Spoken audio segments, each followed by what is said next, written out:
सोचो आपके पास एक वेरिएबल है और उसकी वैल्यू है बार बार चेंजेस करने हो, जैसे 5 प्लस करना हो या 2 से मल्टीप्लाई करना हो या फिर 3 से डिवाइड करना हो, तो क्या हर बार मुझे पूरा कैलकुलेशन लिखना पड़ेगा? बिल्कुल नहीं। पाइथन में इस काम को इजी बनाने के लिए हम यूज करते हैं assignment operators. Hello everyone, welcome back to cyber with Anuj. आज हम पाइथन के असाइनमेंट ऑपरेटर को एकदम बेसिक लेवल से समझेंगे। हम एक एक ऑपरेटर को एग्जांपल के साथ समझेंगे। तो चलिए शुरू करते हैं। सबसे पहले असाइनमेंट ऑपरेटर क्या होता है वो देखते हैं। What is an assignment operator? Assignment operator are use to assign a value to a variable. जो हमारा असाइनमेंट ऑपरेटर है उसका यूज क्यों करते हैं?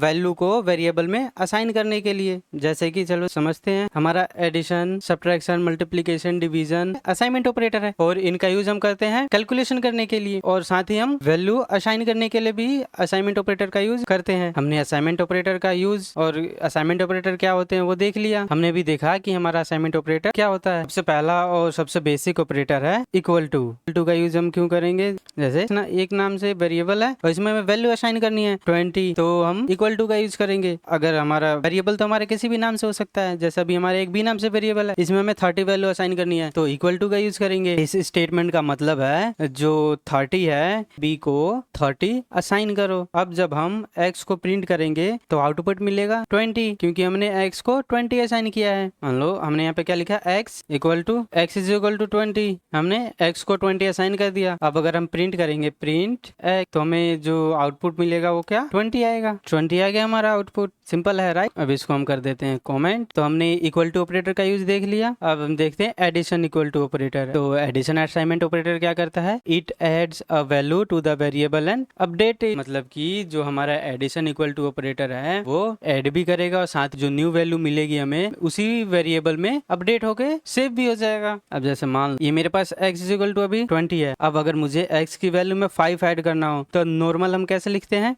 x equal to x plus 5। लेकिन पाइथन हमें इसका एक शॉर्ट वे देता है। शॉर्ट वे क्या है? x plus equal to 5। तो चलो इसको हम देखते हैं, इससे हमारा क्या चेंजेस होता है। जैसे अभी हमारी x की वैल्यू है 20। अब अगर हमें x में 5 ऐड करना है, x में 5 ऐड करना है तो कैसे करेंगे? तो दो वे हैं। तो हम जो नॉर्मली लिखते हैं वो कैसे लिखते हैं? x equal to x plus 5। ये तो हम नॉर्मल लिखते हैं। जो पाइथन हमें इसका एक शॉर्ट वे देता है वो क्या है? x plus equal to 5। अब इससे होगा क्या? अगर हम इसको कर दे पहले कमेंट, अब प्रिंट करने पे x की क्या वैल्यू आएगी? Print x। तो हमें जो आउटपुट मिलेगा वो क्या आएगा? आउटपुट हमारा आउटपुट आया है 20। और 20 क्यों आया है? क्योंकि पहले हमारे पास x की वैल्यू क्या थी? हमारा आउटपुट आया है 25। और 25 क्यों आया है? क्योंकि हमारी जो पहले x की वैल्यू थी वो तो 20 थी, लेकिन हमने x में 5 और ऐड किया है तो 25 हो गया। 25 हो गया। जो हमने x प्लस इक्वल टू 5 लिखा है, इसका सिंपल मीनिंग है x की करंट वैल्यू में 5 ऐड करो और अपडेटेड वैल्यू को दोबारा x में स्टोर करो। तो सिंपल वही हुआ है। पहले तो इसने 5 ऐड किया है 20 में और फिर x में, फिर 20 प्लस 5 करने पे जो रिजल्ट आया है, जो न्यू वैल्यू आई है, उसको वापस x में ही स्टोर कर दिया है। इसलिए हमारा जो आउटपुट आया वो 25 आया है। एक और एग्जांपल देख लेते हैं। जैसे मान लो हमारे पास एक है a नाम से वेरिएबल और इसमें हमने 5 स्टोर किया है, a में हमने 5 स्टोर किया है। अब हम चाहते हैं कि जो a है वो 5 में 10 और ऐड हो जाए। नॉर्मल तो हम लिखेंगे a equal to a plus 10, ठीक। और लेकिन जो पाइथन हमें शॉर्ट वे देता है वो क्या है? a plus equal to 10। इस लाइन का क्या मतलब है? पहले a में 10 को ऐड करो और फिर जो वैल्यू मिलेगी हमें वो वापस a में स्टोर कर दो, ठीक। तो अब अगर हम फिर इसे प्रिंट करेंगे a को, अब अगर प्रिंट करेंगे a को, प्रिंट a, तो हमें क्या आउटपुट मिलेगा देख लेते हैं। अब अगर इसको सेव करके और रन करेंगे तो हमारा आंसर क्या आएगा? तो जो हमें आउटपुट मिलेगा, हमारा आउटपुट होगा 15। तो 15 कैसे आया समझ गए राइट? पहले हमारे पास a की वैल्यू थी 5, लेकिन हमने उसमें 10 और ऐड किया तो a की वैल्यू हमारे पास हो गई 15। हमने एडिशन असाइनमेंट ऑपरेटर देख लिया। अब हम देखते हैं नेक्स्ट ऑपरेटर। हमारा जो नेक्स्ट ऑपरेटर है वो सब्ट्रैक्शन असाइनमेंट ऑपरेटर है। तो सब्ट्रैक्शन असाइनमेंट ऑपरेटर का क्या काम है? It subtract a value from the variable and update it. मतलब कि पहले तो सब्ट्रैक्ट करेगा वैल्यू को वेरिएबल में से और फिर सब्ट्रैक्ट करने के बाद जो नई वैल्यू आएगी उसे वापस उसी वेरिएबल में स्टोर कर देगा। तो चलिए देखते हैं। जैसे हमारे पास अभी इसको कर देते हैं कमेंट। अभी यहाँ पे हमारे पास a इक्वल टू 5 है, प्लस यहाँ पे हमने किया है a। अब अगर एक हम b नाम से वेरिएबल क्रिएट करते हैं, b इक्वल टू 30 कर देते हैं, ठीक। अब अगर इसमें से हमें माइनस करना है, क्या माइनस करना है -15। तो हम कैसे करेंगे, जो हमारा नॉर्मल वे है लिखने का वो तो हम लिखेंगे b इक्वल टू b -15। ये तो हमारा नॉर्मल वे है लिखने का, वो तो हम ऐसे लिखते हैं। लेकिन हमारा इसको अभी कमेंट कर देते हैं, और जो हम पाइथन हमें शॉर्टकट देता है वो क्या करेगा, हमें b में से 15 माइनस करना है। तो हम कैसे करेंगे, b माइनस इक्वल टू 15। अब अगर हम यहाँ पे b को प्रिंट करेंगे, प्रिंट b, तो हमें आउटपुट क्या आएगा वो देख लेते हैं, सेव करके और रन कर देंगे। 15 आ गया, क्यों पहले, लेकिन हमारे यहाँ पे तो क्या था, b में पहले हमने स्टोर किया था 30, लेकिन हमने उसको बोला b में से 15 माइनस कर दो। तो 15 माइनस करने के बाद 30 में से 15 जाएगा, हमें 15 बचेगा, इसलिए हमें आउटपुट मिला है 15। जो हमने ये लाइन लिखा है इसका क्या मतलब है, b में से 15 पहले तो 15 माइनस करो, और फिर माइनस करने के बाद जो वैल्यू बचे उसको वापस b में ही स्टोर कर दो। तो सिंपल वही किया है, इसमें b की करंट वैल्यू में से 15 माइनस किया है। एक और एग्जांपल से देख लेते हैं हम इसे। जैसे हमारे पास एक y नाम से वेरिएबल है, उसमें स्टोर है 50, ठीक। अब हमें इसमें से माइनस कितना करना है, माइनस करना है 12, माइनस करना है 12। तो हम कैसे करेंगे, लिखेंगे y माइनस इक्वल टू कितना, 12। अब अगर हम प्रिंट करेंगे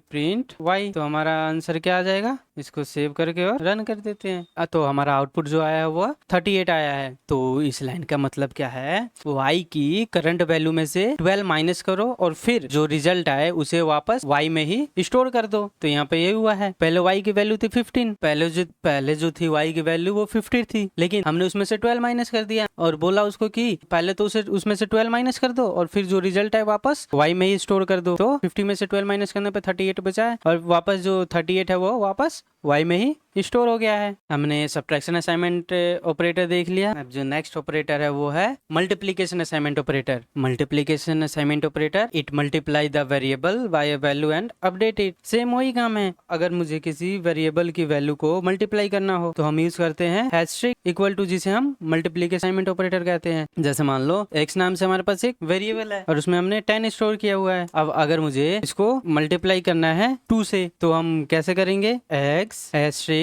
equal to x asterisk equal to 2, इससे हमने मल्टीप्लाई कर, जो x की वैल्यू हमें क्या रिटर्न होगी वो देख लेते हैं। x की वैल्यू हमारे पास आ गई 20। पहले तो हमने इसमें x की वैल्यू क्या थी, 10 थी हमारे पास, लेकिन इसको हमने 2 से मल्टीप्लाई कर दिया। 10 को 2 से मल्टीप्लाई करेंगे तो हमें 20 मिलेगा, और 20 को फिर वापस x में ही स्टोर कर दिया है। तो इसका मतलब हमने देख लिया। इस लाइन का क्या मतलब है, x की करंट वैल्यू को 2 से मल्टीप्लाई करो और रिजल्ट को x में ही स्टोर कर दो। तो अब x की जो नई वैल्यू होगी वो क्या होगी, 20। नेक्स्ट है division assignment operator. Division assignment operator को लिखते हैं हम स्लैश इक्वल टू के साइन से, ठीक। It divide the variable by value and update it. ये भी सेम काम करेगा, पहले डिवाइड करेगा और फिर अपडेटेड वैल्यू को सेम वेरिएबल में स्टोर कर देगा। अब जैसे मान स्लैश इक्वल टू, इसे हम बोलते हैं डिवीजन ऑपरेटर, ठीक। अब मान लो हमारे पास एक वेरिएबल है a नाम से और उसमें क्या स्टोर है 20, और हमें जो a को 2 से डिवाइड करना है। तो कैसे लिखेंगे, a slash equal to 2, slash को यूज करते हैं हम डिवीजन के लिए। अब अगर हम प्रिंट करेंगे प्रिंट a, अगर अब हम प्रिंट a करते हैं तो हमें जो आउटपुट मिलेगा वो क्या आएगा, वो 20 को 2 से डिवाइड करने के बाद जो हमारा आंसर आएगा वो शो होगा। तो अब इसको सेव करके और रन कर देते हैं,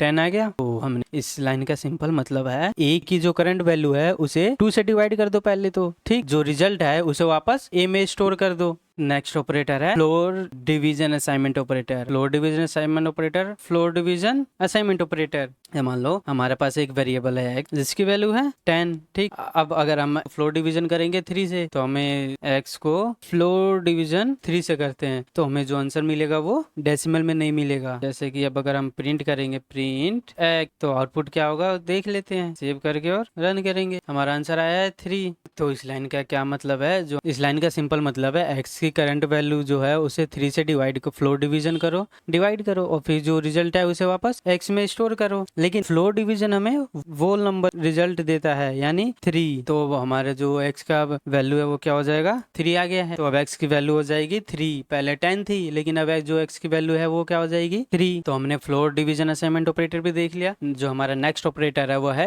मॉड्यूलस असाइनमेंट ऑपरेटर। जो मॉड्यूलस असाइनमेंट ऑपरेटर है वो क्या करता है, it find the remainder and update the variable. तो मॉड्यूलस असाइनमेंट ऑपरेटर का यूज करेंगे हम जब हमें रिमाइंडर फाइंड करना हो। जब हमें रिमाइंडर फाइंड करना हो तो हम यूज करेंगे मॉड्यूलस असाइनमेंट ऑपरेटर का। ये थोड़ा इंटरेस्टिंग है, जैसे कि हमने भी जाना ही कि मॉड्यूलस असाइनमेंट ऑपरेटर का यूज हम रिमाइंडर निकालने के लिए करते हैं। तो जैसे कि अभी हमने फ्लोट डिवीजन ऑपरेटर का यूज किया था। अब अगर हम इसको कर दे, इसको भी कर दे कमेंट और इसको भी कर दे कमेंट। अब अगर यहाँ पे हम मॉड्यूलस ऑपरेटर का यूज करेंगे तो क्या होगा, x modulus operator modulus equal to 3। जो आउटपुट हमारा आएगा वो प्रिंट x। तो सेव करके अब रन कर लेंगे तो 1 आया है। तो ये 1 क्या है, रिमाइंडर। जब हम 10 को 3 से डिवाइड करेंगे तो जो रिमाइंडर बचेगा वो 1 बचेगा। तो अब हमें जो 1 आया है वो हमारा रिमाइंडर है। तो जो अब x की वैल्यू हो गई वो 1 हो गई है। अभी हमने पहले तो सिंपल डिवीजन किया, फिर हमने किया फ्लोर डिवीजन, फिर हमने निकाला मॉड्यूलस। एक बार और देख लेते हैं इन तीनों का यूज क्या है। तो पहले जो हमारा सिंपल है, अगर हम नॉर्मल डिवीजन करते हैं तो जो हमारा आंसर मिलेगा वो डेसिमल फॉर्म में मिलेगा। सिंपल डिवाइड करने पे हमारा जो आंसर मिलेगा वो डेसिमल फॉर्म में मिलेगा। अगर हम फ्लोर डिवीजन करते हैं तो जो हमें आंसर मिलेगा वो डेसिमल फॉर्म में नहीं मिलेगा। हम मॉड्यूलस का यूज कब करेंगे, जब हमें रिमाइंडर चेक करना हो। तो जो हमारा मॉड्यूलस ऑपरेटर वो हमें रिमाइंडर बताता है। तो तीनों ऑपरेटर का यूज समझ आ गया। अब हम नेक्स्ट ऑपरेटर देखेंगे, exponential assignment operator. Exponential operator क्या करता है, जैसे मान लो हमारे पास 3 है, ठीक। अब अगर हमें 3 की पावर रेज करनी है, 3 की पावर रेज करनी है मतलब 3 की पावर अगर हमें 2 करनी हो तो पाइथन में कैसे करेंगे, इसके लिए यूज करते हैं हम डबल एस्ट्रिक का। पाइथन में पावर रेज करने के लिए हम यूज करेंगे डबल एस्ट्रिक का, जिसे हम बोलते हैं एक्सपोनेंशियल ऑपरेटर। पावर रेज करने का क्या मतलब है, मतलब कि जो हमारा ये 3 है वो 2 टाइम है, वो हमारा 2 टाइम है, 3 हमारा 2 टाइम है। तो जो इसका आंसर हो जाएगा वो क्या हो जाएगा, 9। अब चलो इसको देख लेते हैं हम। अब जैसे मान लो हमारे पास जो एक x नाम से वेरिएबल है उसकी वैल्यू क्या है, जो वैल्यू उसमें स्टोर है वो 2 है। अब अगर हमें 2 की पावर 3 करनी है, 2 की पावर 3 करनी है तो सिंपल कैसे करेंगे, x डबल एस्ट्रिक और फिर इक्वल टू और फिर कर देंगे 3। इससे क्या हुआ है, जो x की पावर है पहले वो 3 होगी, यानी मतलब कि जो हमारा 2 है वो 3 टाइम है। सिंपल प्रिंट करेंगे प्रिंट x, तो हमारा आंसर क्या आएगा, सेव करके रन कर लेते हैं। 8 आया है और 8 क्यों आया वो हम देख लेते हैं। हमने क्या किया है, 2 की पावर 3, 2 की पावर 3 है। 2 की पावर 3 से क्या मतलब है, जो 2 है वो हमारा 3 टाइम है, 2 हमारा 3 टाइम है। तो पहले तुम क्या 8 कैसे आया है, 2 2 जा 4 और 4 2 जा 8। जब इनको मल्टीप्लाई करेंगे तो इनका आंसर आएगा वो 8 आ जाएगा। 2 2 जा 4 और 4 2 जा 8, इसीलिए जो हमारा आउटपुट आया वो 8 आया है। तो अभी तक हमने कौन कौन से ऑपरेटर देख लिए, इक्वल टू, फिर हमने देखा एडिशन ऑपरेटर, फिर हमने देखा सब्ट्रैक्शन ऑपरेटर, फिर देखा हमने मल्टीप्लीकेशन ऑपरेटर, और फिर देखा हमने मॉड्यूलस ऑपरेटर, और फिर हमने देखा डिवीजन ऑपरेटर। उसके बाद हमने फ्लोर डिवीजन ऑपरेटर भी देखा, और अभी हमने देखा कि एक्सपोनेंशियल ऑपरेटर। तो इन सब का यूज असाइनमेंट ऑपरेटर से हम लेस कोड और लेस टाइपिंग में सेम काम कर सकते हैं। सो गाइस, आज हमने पाइथन के असाइनमेंट ऑपरेटर्स को बिगिनर फ्रेंडली वे में समझा है। अगर आप पाइथन सीख रहे हैं तो इन ऑपरेटर को एक बार खुद कोड करके जरूर प्रैक्टिस करना। मिलते हैं नेक्स्ट वीडियो में।